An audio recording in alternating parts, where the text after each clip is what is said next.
utangi. Yang tidak jawab salam terutama mak-mak, ibu-ibu, hati-hati bojone rabi meneh. Dijawab nggih. Assalamualaikum warahmatullahi wabarakatuh.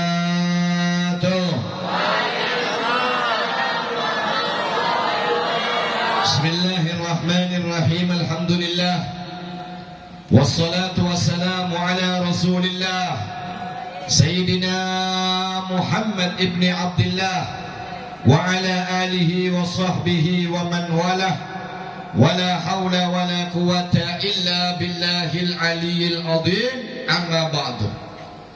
Ma'asyiral hadirin wal hadirat, jamaah majelis peringatan Maulidur Rasul Muhammad sallallahu alaihi wasallam yang semoga dan senantiasa di dalam lindungan dan rahmatnya Allah.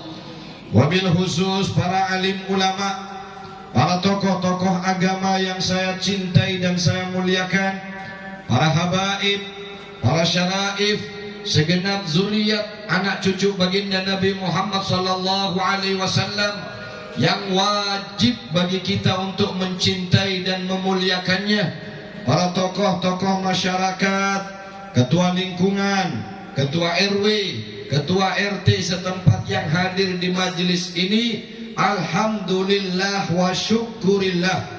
Kita awali dengan senantiasa memanjatkan puja dan puji syukur kita kehadirat Allah Subhanahu wa taala yang telah memberikan kepada kita berbagai nikmat dan karunia, terutama nikmat iman, nikmat Islam, nikmat sehat wal afiah, sehingganya kita semuanya bisa berhadir di majelis ini dalam rangka memperingati maulidnya Nabi Muhammad sallallahu alaihi wasallam. Mudah-mudahan majelis ini dan semua yang hadir di majelis ini adalah orang-orang yang diridhoi oleh Allah Subhanahu wa taala. Karena tidaklah kita hadir ke majelis ini kecuali dalam hati kita pasti ada rindu dan cinta kepada Nabi Muhammad sallallahu alaihi wasallam. Kalau sudah urusan rindu, kalau sudah urusan yang namanya cinta, enggak peduli orangnya pun kayak apa, tidak lagi dilihat kayak apa perbuatannya, tidak lagi dilihat kayak apa kelakuannya, tapi setiap orang yang punya cinta, yang punya rindu dengan Nabi Muhammad sallallahu alaihi wasallam, maka pasti orang tersebut akan dikumpulkan oleh Allah dengan Nabi Muhammad sallallahu alaihi wasallam. Seorang datang kepada Nabi sallallahu alaihi wasallam. Ada seorang laki-laki datang kepada Rasulullah. Lalu kemudian dia bertanya kepada Rasulullah, "Ya Rasulullah, kaifa taqulu fi rajulin ahabba qauman falam yulhaq bihim?" Orang tadi bertanya kepada Rasulullah, "Ya Rasulullah, bagaimana ya Rasul jika ada orang yang berkata bahwa dia itu mencintai satu kaum, namun orang itu tidak bisa ketemu dan tidak bisa berkumpul dengan orang yang dicintainya?" Apa jawab Nabi Muhammad sallallahu alaihi wasallam? "Al-mar'u ma'aman ahab." Seseorang itu pasti akan dikumpulkan dengan siapa yang dia cinta. Sekarang pertanyaannya, apakah ada rindu kita kepada Rasulullah? Apakah pernah kita merindukan Rasulullah? Apakah kita pernah menginginkan untuk berjumpa dengan Rasulullah? Apakah ada dalam hati kita keinginan untuk bersama Rasulullah, dirangkul oleh Rasulullah, dipeluk oleh Rasulullah? Jika ada hatimu pernah rindu Rasulullah, jika pernah engkau meneteskan air mata karena ingin jumpa dengan Rasulullah, demi Allah bersyukurlah saudaraku, karena tidak orang merindukan Rasulullah kecuali Rasulullah terlebih dahulu merindukan orang tersebut. Kalau sampean rindu dengan Rasulullah, maka sebelum anda rindu dengan Rasulullah yang rindu duluan dengan kita. Rasul yang rindu dengan kita. Sampean dikumpulkan di tempat ini bukan karena undangannya Gusti Sobiring atau Masjid Majelis As-Sobur, bukan. Kita hadir di tempat ini karena hati kita diundang oleh rohaninya Nabi Muhammad SAW. Jangankan sampai kita duduk di majelis maulid macam begini, saudara. Sampean maca salawat mawon, sampean baca salawat sallallahu ala Muhammad sallallahu ala Muhammad, atau baca salawat apa saja, maka ruhani kita sedang duduk di hadapan Nabi Muhammad SAW. Ruhani kita duduk di hadapan Nabi Muhammad. Makanya kemudian Rasulullah itu kenal dengan kita, bahkan kenal dengan kedua orang tua kita. Sedangkan orang yang gak pernah baca sholawat kepada Sayyidina Muhammad SAW, maka orang tersebut dianggap tidak kenal dengan Rasulullah, dan Rasul pun tidak kenal dengan orang itu. Walaupun orangnya ahli sembahyang, walaupun orangnya itu rajin puasa, walaupun banyak amal dan ibadah yang sudah dikerjakannya, namun jika berat lisannya membaca sholawat kepada Nabi Muhammad SAW, Rasulullah nggak kenal. Rasulullah nggak kenal. Dulu ada seorang yang setiap malamnya bermimpi Nabi Muhammad SAW. Ada seorang pemuda yang tiap malam mimpi Nabi Muhammad. Jenengan pingin buatan mimpi Rasulullah? Mudah-mudahan pulang dari majelis ini semuanya mimpi Rasulullah. Orang mimpi itu karena rindu Rasulullah SAW. Mimpi Rasulullah, saben bengi tiap malam mimpi Rasulullah. Suatu saat lama dia nggak mimpi Nabi Muhammad. Berhari-hari, berminggu-minggu, berbulan-bulan, bertahun-tahun nggak mimpi Nabi lagi.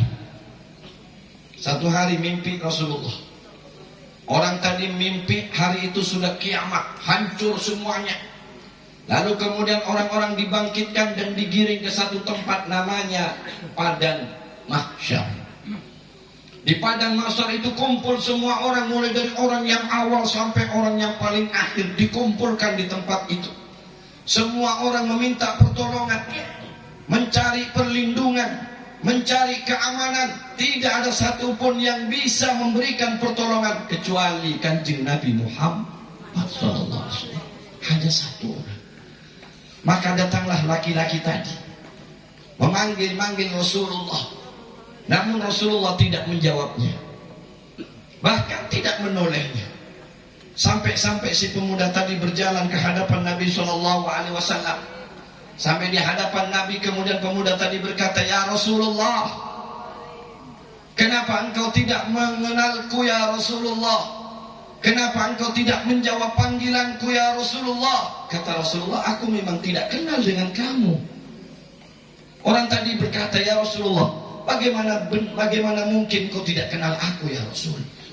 Sementara ulama-ulama kami mengatakan engkau akan mengenali daripada umatmu lebih daripada seorang ibu kenal dengan anak-anaknya. Bagaimana mungkin kau tidak kenal aku ya Rasulullah?" Rasulullah menjawab, "Aku tidak kenal denganmu." "Kok bisa ya Rasulullah?" "Iya, karena engkau tidak pernah bersolawat kepada aku." Ini dulu. Orang tidak pernah solawat, orang yang malas solawat, berat baca solawat, nggak kenal sama Rasul, dan Rasul tidak kenal dengan orang itu. Walaupun orang tersebut ahli ibadah. Ya mudah-mudahan kita ini yang masih belang kambingan, gitu, yang sholatnya masih belang kambingan, lek dikongkon sholat seodo angel, sampai bojone cerewet, mergani bapak paling angel dikongkon sholat, mau njun mulai sampai nganti maghrib, asar maghrib bediti tinggal kutu wong kene kutu. Tapi wong sungai kono ta. Oh sungai Uli dia. Yang aku dhewe lah kok sampean duwe bojo cerewet, tapi ini urusan sholat sampean syukur. Insya Allah orang syukur ini bakalan ditambah. Lek sampean bojone siji mulai teko kene insya Allah dadi loro. Dadi duwe bojo cerewet ini termasuk karunia anugerah dari Allah. Mriki kira-kira ibu-ibu cerewet mau boten? Loh ya toh. Ya untung punya istri cerewet itu Kenapa? Karena karunia Allah. Nomor satu, orang punya istri yang cerewet itu, Pak, sampean tidak perlu punya TV, tidak perlu punya tape, wis gak usah nyetel musik nang omah wis ra. Sing nomor loro, wong cerewet iki ngangen. Gitu. Oh, lungono to. Bener napa mboten, Bu? Wong cerewet iki ngangen dulu kita kisahno, sampean gelem tak critakno nggih. Wis saiki kurang 2 menit, wis kurang 2 menit. Sampean ngantuk mboten? Temenan. Luwe napa mboten? Luwe kok rene, yo mangan sisih ya. Wah, masa wis dipangan buntelane karo dipangan mboten napa-napa. Bebas, kalau saya bebas, sampean karo mangan, karo ngombe, karo ngoyo terserah. Terserah. Wis tak anggap wong gendeng ngono wis. Saudara yang dimuliakan oleh Allah, dulu ada ceritanya satu orang laki-laki, ini punya istri koyok wong sungai. Wong itu lewet pol-polan. Pokoknya ngomel gaweane, lek gak ngomel sedino meriang. Nyoro adem panas, lek gak ngomel bojone ndak enak. Pokoknya nyerocos ae, makane bapak-bapak. Aku tak delok bapak kene oh sabar-sabar. Meneng-meneng. Iki kudu sabar kaya Batak sampean iki. Tak delok wajah-wajah tertekan kabeh. Ibu-ibu lemu-lemu. Makmur. Mudah-mudahan panjang umur semua. Saudara yang dimuliakan oleh Allah, ada satu orang punya istri cerewet pol-polan cerewet. Pokoknya lek sampean ngomong siji 10 100 jawabane. Pokoknya gak ono bener iki jenenge mak yo koyo ngene iki. Duwe bojo ngluyur ae. Cerewet kok mboten? Diomeli. Mari iku sampean coba menengo ae nang omah. Menengo nang kamar wis. Apa? Cerewet. Lah iya pancet to. Makane gak ono bener mak-mak iki. Sampeyan gak mulya diseneni, sampeyan gak metu saka omah jereke kudu wong lanang. Kan repot. Gitu? Diomeli tok. Akhirnya sing lanang ini gak kuat wis. Hilang kesabaran. Apa akhirnya? Punya rencana kurang bagus. Dicarani tak atur jadwal, tak atur cara. Piye carane aku iki pingin ngelebokno bojoku sing cerewet iki tak lebokno sumur ae. Iki ngatur rencana. Sing ngatur iki lho, iki lho kudu aku. Iki lho. Iki wis mulai iki wis. Sampe hati-hati ana sumur tutup ana nang omahe sampeyan. Iki wis mulai, tapi lek bojoku di jalan sumur mesti tidak gelem. Akhirnya apa? Mak, ayo Pak Ngamartapura. Pi, tak tukokno cincin emas tuh kalung emas. Kira-kira gelem napa mboten? Wong wedok dijak nang toko emas seneng napa mboten? Oh, iku sing garai males bikin kopi, langsung lek sampean janji nang toko emas digaekno. Bener toh? Wong wedok iku ayo mak, mari kita tuku emas mak. Oh senang, langsung ganti baju dandan cepet. Lihat nang pasar paling seneng wong wedok ini. Makanya aku ini paling emoh nganterno wong wedok nang pasar, paling males. Kesel sih kelku Pak. Kesel. Yo kadang kesel, yo kadang piye yo isin ono iyo. Lek ngenyang iki nemen mak. Aku yo isin. Apa meneh sing dodolan iki ngerti, ibu Juni Habib iki. Kok nemen lek ngenyang. Isin sampean. Dadi wis lek bojo kate nang pasar aku paling turun nang masjid. Budal dhewe kono Dik. Aku wis semua. Iki wong wedok. Nang kene yo ngono, Pak. Padha. Malah penyakit masal ngono iki. Wis akhirnya dijak nang toko emas. Ayo kita beli emas, Mak. Budal berangkat. Mari tuku emas, dijak jalan-jalan nang kono, burine omahe ana sumur dhuwur. Sumur kuno. Sumur tua, juru dalam sumur. Airnya cuma dikit. Sumur mati, cuma ndak lem. Akhirnya mak coba mak. Ono apa ning jero sumur iki? Kok kaya ono sing suwatu. Delok bojone. Apa to, Mak? Sing gede to. Delok to, Mak. Barang didelok iki jungkrak lho. Jadi suaminya kapok.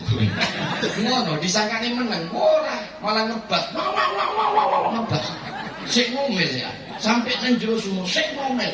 Mulai pagi dilebokno nganti bengi ora ono mandeki sing ngomel. Mau terus. Sudah pulang, si suami ini siang pulang ke rumahnya. Langsung dia ngomong, yes. Bojoku sing cerewet wis ning jero sumur. Rumah tenang, senyap, damai, kata suaminya.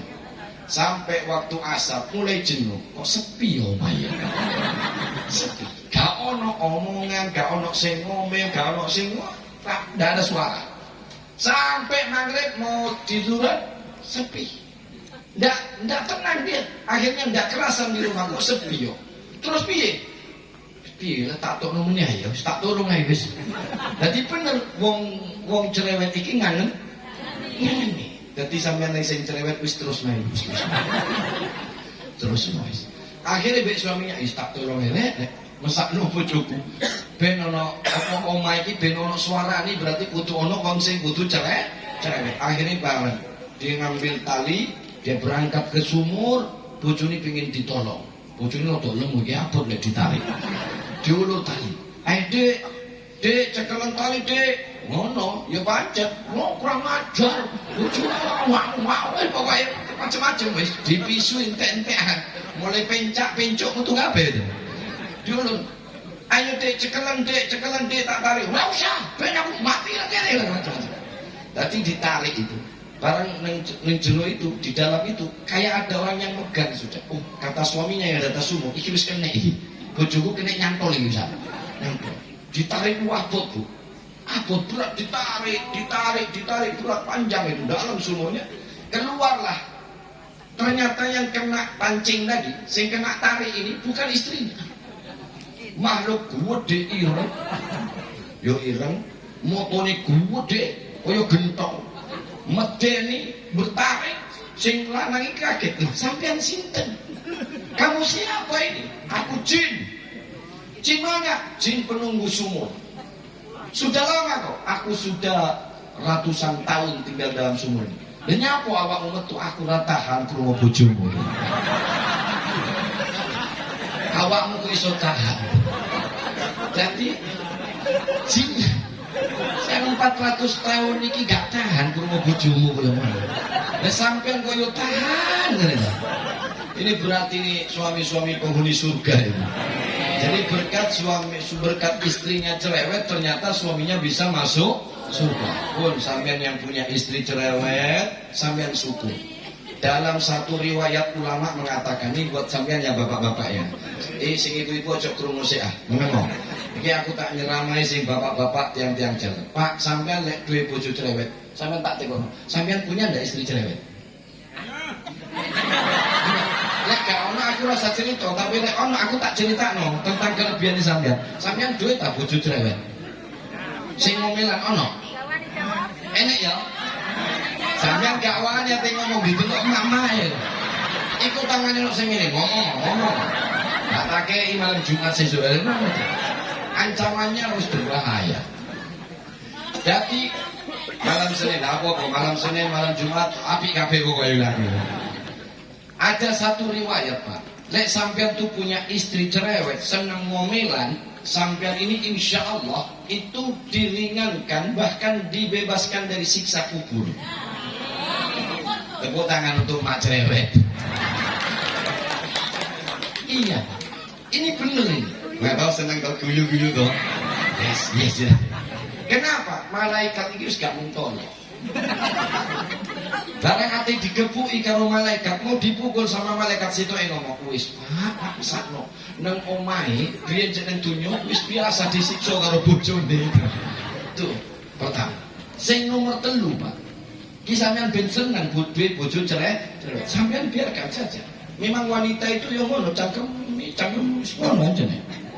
Perempuan seperti itu. Tapi lek ono wong lanang cerewet ora patut. Betul? Orang wedok iku medhit, cocok. Wong lanang medhit karo wedok cocok. Ono wong lanang kok kasih blonjo diicrit-icrit. Langsung dikei sak dompete. Nyoh, pengen kabeh. Oh. Tapi sampean isine wis lebokno mbiyen. Nek iki kowe ngentek iki modele iki geragas kabeh. Allahumma shalli ala Muhammad. Yang nomor 3, ada harapan sampean jadi walinya Allah. Amin. Oh, orang lagi punya istri koyo iki, wong Sungai Uling, ada harapan jadi wali ini Allah. Amin. Dulu, siapa tuh bojone sing cerewet kok amin banter banget ya. Dulu itu ada satu orang namanya Syekh Abdurrahman Bajal Haban. Syekh Abdurrahman Bajal Haban ini punya istri, boleh ning kene kaon. Kaon, cerewete nemen. Mulai tangi turi nganti turu meneh gak ono meneh. Ngomel. Gak ono bener wong lanang. Pokoke salah ya wis. Lungguh yo luput, ngadeg luput. Wis senderan nang tembok sing diseneni wis pokoke salah tok. Kayak gini. Akhirnya suatu saat Syekh Abdurrahman Bajal Haban ini punya niatan kabur. Kalau yang tadi istrinya dijemplung ke sumur, sing iki sing lanang kate ngalah wis. Kata sing lanang wis, "Dek, lek koyo ngene Dek, aku gak kuat. Aku tak anu iki tak mlebu gua ya wis tak topo wae nang kono wiritan ibadah ketimbang ngrungokno awakmu ngoceh ngomel ae. Masuk ke gua. Naik ke atas gunung ada gua masuk. Ternyata dalam gua itu sudah banyak laki-laki yang sedang topo. Mungkin nasibnya sama. Sudah banyak orang-orang yang tapa di tempat itu. Masuk Syekh Abdurrahman Bajal Haban, mas, aku tak nampung topo nenggene ya. Saya ikut tapa di sini ya. Oh silahkan Pak, tidak apa-apa, holwat di sini silahkan. Cuman ada syaratnya. Syaratnya apa? Ya syarat yang ini. Pokoknya lek sampean gelem di sini, gantian golek panganan. Punya piket cari makan untuk kami yang di sini. Oh ya siap, tidak apa-apa. Yang penting aku oleh nenggene. Boleh silahkan. Sudah, waktunya cari makan. Teman-temannya itu cari makan ternyata tidak ke pasar Pak. Iki sini wong wali-wali sakti apa? Sampai urut. Ketika diperintahkan sama teman-temannya untuk golek panganan, itu tidak ke pasar, tidak beli nasi. Di mana? Angkat tangan. Ya Allah, turunkan makanan. Ya Allah, berikan buah-buahan. Ya Allah, berikan minuman berkat fulan bin fulan. Wali yang disebut. Namanya wali yang diutawasuli. Apa yang terjadi? Makanan datang, buah-buahan datang, minuman datang, gedubak. Mangan kabeh. Gilirannya si Abdurrahman Bajal Haban itu bingung, iki wong-wong ojo donga apa? Kok ketika dia berdoa, bertawassul dengan satu wali, kok ya datang makanan. Akhirnya gilirannya si Abdurrahman. Ayo sekarang giliran hari ini. Carilah engkau makanan untuk kami. Baik, kata si Abdurrahman. Baca doa dia bingung. Tidak tahu dia tawassulnya sama wali siapa, tidak tahu. Kata Syekh Abdurrahman Bajal Haban ngene dungane, sampean tak uruin ya. Ya Allah, berikanlah makanan, berikanlah minuman, berikanlah buah-buahan dengan tawassulku, dengan perantara walimu yang disebut oleh teman-temanku tadi. Karena dia tidak tahu namanya kan. Dengan wali yang disebut oleh teman-temanku tadi, yang dengan yang kau turunkan buah-buahan, akhirnya datang buah-buahan, ketubuk lebih banyak lagi. Akhirnya si teman-temannya tadi itu bingung. Loh, sampean kok yo sakti? Loh, awakmu kok yo sakti? Enggak, awakmu kok lebih akeh ini. Lah awakmu tawassul karo sapa katanya temennya? Loh, yo tawassul karo sapa aku ndak ero. Yo tak omong nih sing ditawassuli sampean iku. Sampean tawassul karo sapa? Ngomonglah temannya tadi. Begini, Mas. Saya itu melihat di langit ada seorang walinya Allah luar biasa pangkat dan makomnya. Sopo? Namanya Abdurrahman Bajal Haban. Sopo Abdurrahman Bajal Haban? Ya sendiri itu. Namanya Abdurrahman Bajal Haban. Dia diangkat oleh Allah dalam keadaan wali yang sangat tinggi karena istrinya sangat cerewet. Dan dia sabar menghadapi istrinya. Maka dia diangkat oleh Allah jadi wali. Jadi ini diantaranya sampean tenang wae, kayaknya sampean ini muka-muka calon-calon wali. Tapi sembahyang bro, ojo mau duntok. Yo sembah, mudah-mudahan barokah semuanya. Ibu-ibu yang dirahmati oleh Allah, bapak-bapak yang disayangi oleh Allah semuanya, mudah-mudahan yang hadir di maulid ini, kalau hari ini kita senang, kalau hari ini bahagia, mudah-mudahan Allah juga berikan kesenangan dan kebahagiaan kita nanti di yaumil kiamah. Saudaraku yang dimuliakan oleh Allah, orang datang ke maulid Nabi itu pasti dia itu punya rindu dan cinta. Saya sudah sampaikan tadi. Rindu dan cinta ini modal buat sampian. Modal apa? Modal sampian ketemu dengan Rasul. Orang yang ahli ibadah tapi tidak rindu, tidak cinta dengan Rasulullah, dia tidak bakalan ketemu dengan Rasulullah walaupun ahli ibadah. Tapi orang yang sekarang koyok banyak dosanya, kayaknya banyak berbuat maksiatnya, tapi hati ini penuh rindu dengan Rasulullah, cinta sama Rasulullah, ingin ketemu dengan Rasulullah, pasti dikasih jalan sama Allah. Kayak apa caranya dia supaya jadi orang baik, dan dia nantinya akan dikumpulkan dengan Nabi Muhammad Sallallahu Alaihi Wasallam. Terus apa tugas kita, Ustaz? Tugas kita sekarang mewujudkan perkataan cinta.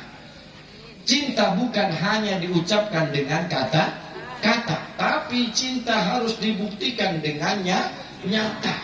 Apa buktinya? Satu, ikuti sunnah Rasulullah. Karena tandanya orang cinta itu ikut sunnahnya Rasulullah. Sembahyang yo sampean sembahyangmu, saisone sampean dikit, golek guru, golek ustaz, minta bimbingan. Ini ada ustaz, ada guru, minta bimbingan, belajar sholat.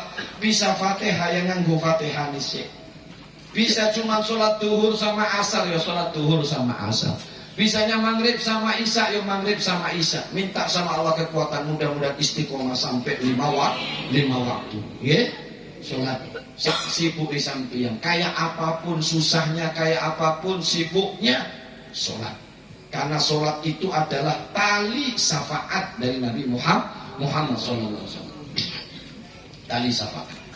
Ikuti sunnah Rasulullah.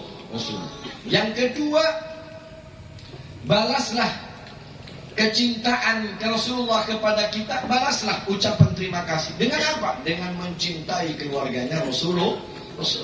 Sampean senang sama habaib, sampean senang sama duriyat, sampean cinta kepada keluarga Nabi, itu merupakan balas jasa kita untuk Nabi Muhammad Sallallahu Alaihi Wasallam. Yang ketiga dan yang terakhir, ayo bantu dakwahnya Rasulullah. Sampean ngadakan maulid ini bantu dakwahnya Rasulullah.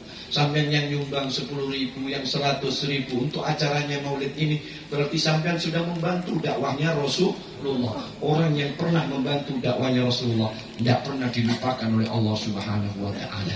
Mudah-mudahan semuanya diberikan oleh Allah panjang umur, diparingi sehat dan afiat. Tahun depan atau waktu lain kita bisa bertemu lagi dengan keadaan yang lebih baik, insya Allah. Hada minni wal afu minkum. Assalamualaikum warahmatullahi wabarakatuh.